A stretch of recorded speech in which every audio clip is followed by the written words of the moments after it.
We run out of wood again. The amount of wood that we're going through is quite horrific. It's a good job we've got a lot of it. So we're just going over past the van that's off the road. Again. And past the cherry picker that doesn't work. Come on, closer. What an idiot. All these leaves are going to have to be cleared up purely because they kill the grass, but I'm looking for a way of mulching them. And I'll just give you a quick tour. Up that pathway is to the orchard. We also have this field up here that would be perfect one day for a swimming pool, but not in our lives. So this takes you around to the back of the coach house where we have the farmhouse. Adrian's over in the barn getting some more wood, and that pathway in the middle down there takes you to the secret garden. But often when we're showing people around, we come to the farmhouse and show them the inside, and I keep wanting to get in here myself and clear it out. Not for any particular reason other than it keeps it clean and tidy. Not that we ever go in here. So as you can see, the roof is falling down. But there is a lot of wood here that we could use for the fire. And I want to see what the floor's like underneath, because I suspect it's cobbled up to a certain point. The birds have obviously been nesting in this chimney. But it's one of those jobs I might do on a Sunday, just to get in here and have a bit of a clear out. Have a rest from the chateau itself. We've got another room here. I must admit, I am a little bit scared about coming in here. I actually never been upstairs. You can see the new roof up there, but not sure how safe it is. But there's no rats in here. The rabbits, the baby rabbits, I did watch come in here all through the summer. But I'm quite looking forward to getting in here and having a clear out. It's one of those jobs that you do and it makes a difference to the way it looks, and it makes you feel a whole lot better. Adrian thinks I'm mad. The gates to the road over here, they really badly need replacing. They're held up with bits of wood, they're full of holes, people can see through, there's not much privacy there anymore. So that is a job that we have to do this year, whether we like it or not. So I have a plan. Let me take you inside the barn and show you my plan. So here inside the barn, you can see this mass amount of wood that we've stored, which is going down quite quickly, I must admit. But in here, I propose to take this middle section of the roof out, of the floor, sorry, the first floor, and possibly use these planks to make the new gates, depending on their condition. We'll leave the main beam in the middle and have it open in the centre so you can see up to the roof, and have balconies either side and a walkway across either the back or the front, probably the back, so that we can have a little bit of a seating area up there to look down. And then this can be used as an events barn, and it'll be all opened up and you can see the roof. But at the moment it is a bit of a store. My car's been put away for the winter, and the tractor mowers too. But that is the plan, my plan anyway. Adrian's probably got other ideas. In the main master bedroom, to the side of the bed, is this room, which I'm going to turn into my vanity room. It's nothing special, it's not particularly big, it has no heating, and someone's done an awful job of repairing the ceiling. But my main concern today is these windows. They let an awful draft in. So what I'm going to do is open up these shutters, get them cleaned out behind. I then have this huge gap to fill, which is hence why the foam's there, where the draft comes through. So we'll get that cleaned up first. These shutters do actually work,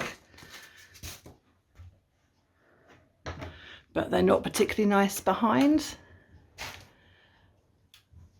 So I'm going to spend the morning cleaning those up so that at least I can use the shutters once I've filled the gaps. Well, I've made a bit of a mess in here, but I've made progress as well. I found these pieces of wood in Adrian's workshop when I was clearing up yesterday. He makes so much dust and mess, it's unbelievable.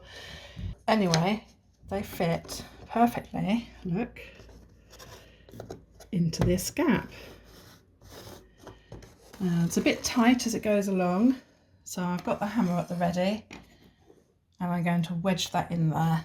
I've had to do a bit of patching up here where the wood wasn't long enough, and I will have to go around these for this furniture for the bars here and here.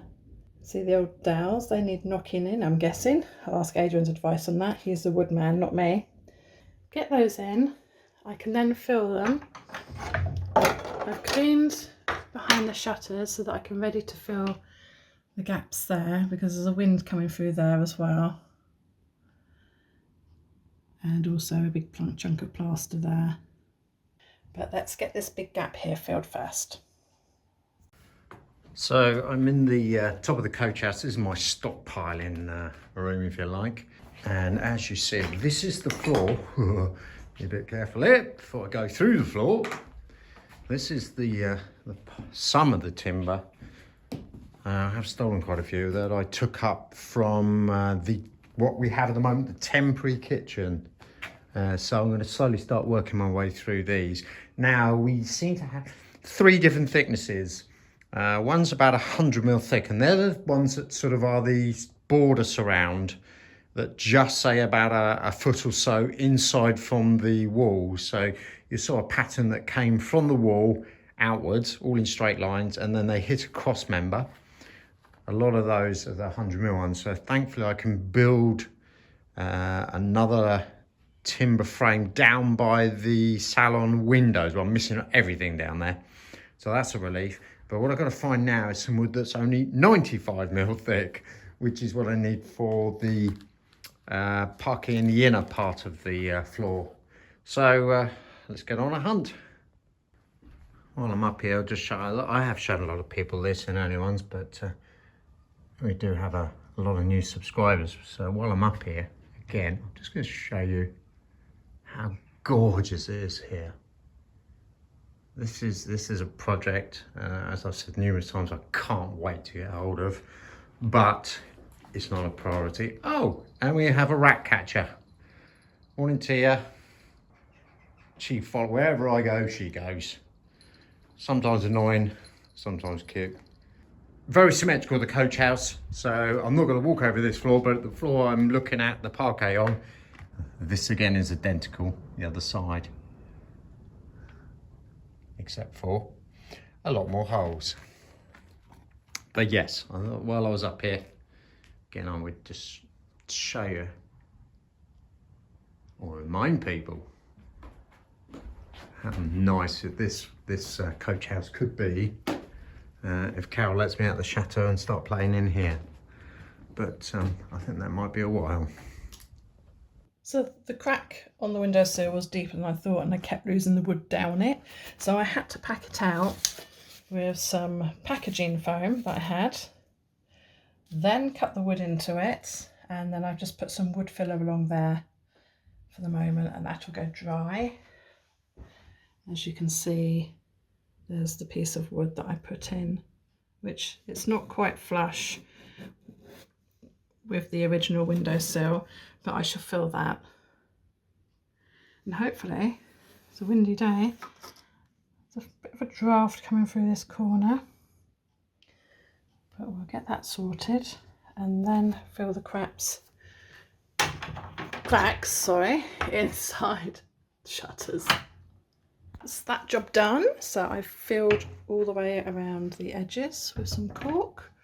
I have forgotten that corner there, which I'll have to come back to. We have wood filler along there and they're packed out. Same the other side. So that's stopped the draft through there, but there's this panel below that I can feel a draft through. Now, I'm going to have to replace this board. So what we will get round to doing one day, take the board off, we'll put some insulation in there, we've got some left, and then put a nicer board back on, maybe with some detail in it. Adrian can route for me. I haven't told him that yet though. But yeah, that was a start to getting the vanity room done. There's no drafts coming through that window now that I can stop. And it is a really windy day. We do have to still get that top piece of plastic replaced with glass, but that's obviously going to have to be a cherry picker day from the outside. Next job in here will be the ceiling and sort out all the electrics. Well, just to give you all an update on the floor, it's going slowly. The problem now I've got to is I've got most of the bits in and I'm now having to, you can see like I've done a pattern there. Each one of those I'm having to make by hand individually. So I can't just borrow ones and keep cracking on the floor now to the stage where they need to be made. So one at a time, making them. I can't even set up a jig or something because they are actually slightly different each one, which is slightly frustrating. Hence why I couldn't borrow some of the ones from down here just for the moment. But I sort of knew it was going to be a challenge. But as you can see, it's started to get there. A little bit of a pattern now showing with the diamonds in the middle. So at least it's lining up and running reasonably square actually, so I'm happy. But just thought I'd give you an update on how I'm getting on. Another thing that's not really delaying me, it's making it harder actually. I don't have a routing table, which is slightly annoying. I'm going to see if I can pinch one, but not have much luck. So at the end of the day, need to get on with this. So I've sort of set up, well actually, I have a friend who's lent me a plate. I've adapted that, put it onto my table, and actually it's worked quite well. So I've got a fence here so I can work off, and a router attached underneath. And actually it's working better than I thought actually. So at least now I can get on and machine these a lot quicker than what I was doing before by hand. So I can literally run them through, as you see, sort out the tongue and groove, cut them on the mitre saw to get the angles. And then again, I can then run the groove in those as well, and then we can get them in, but each one individually. And I said there's just in that middle section that I'm doing, there's probably nearly 50-60 pieces I need to manufacture or make. That's actually not even including the ones that are a little bit rotten or broken that I need to replace as well. So don't hold your breath.